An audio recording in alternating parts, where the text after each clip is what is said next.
Mr. Speaker, as we begin the second session of the 119th Congress, we should take a moment to reset our focus and remember why we are here.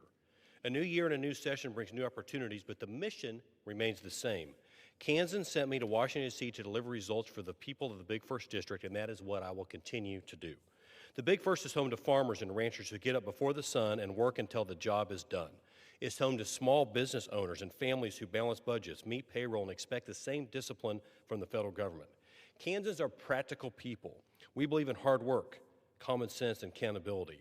We don't want excuses. We expect results. After President Trump's first term, the Biden administration inherited near record lows in inflation and an ag trade surplus of $6 billion. After 4 years of failed Democrat policies, we were left with a 21.5% increase in prices and an ag trade deficit of $40 billion. When a ship runs into an iceberg, it takes time to turn the ship around. You need to bail the water, repair the planks, and restart the engine before you can fully correct course. Fortunately, thanks to the leadership of President Trump and congressional Republicans, we are back on track and moving away from the iceberg that was the President Biden's administration. Over the course of the first session of this Congress, we made important progress for Kansas. We pushed back against burdensome regulations that drive up costs for Main Street. We worked to strengthen American energy production so families can afford to heat their homes and fuel their vehicles. We advanced policies that support agriculture producers in rural communities and restored the rule of law at our border. And most importantly, we cut taxes for working families, giving the average Kansan $2,200 more per year in take-home pay beginning this month. That work matters, and I'm proud of the progress that we have made, but after the damage done by the previous administration, there's much more work to do. That is what this second session must be about. For Kansans, this starts with agriculture. Farmers have been facing higher input costs, tighter margins, and growing uncertainty since 2021. They need predictability, risk management tools, and a strong farm safety net. Completing a farm bill that reflects the realities on the ground is vitally important, and I will be continuing to push for a fiscally conservative 5-year farm bill that reflects the priorities of our producers to feed, fuel, and clothe the world. And while real wages are rising and inflation is nearing a 5-year low, there's more to be done to lower costs for families and small businesses.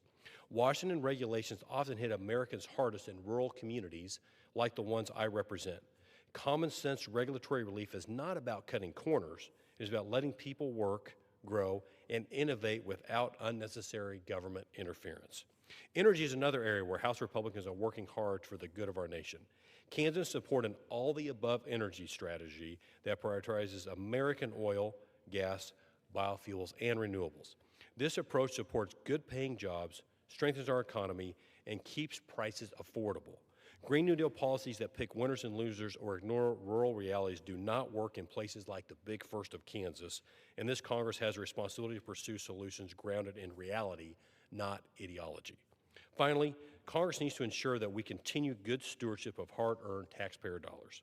Families in Kansas make tough choices every day, and they expect their government to do the same.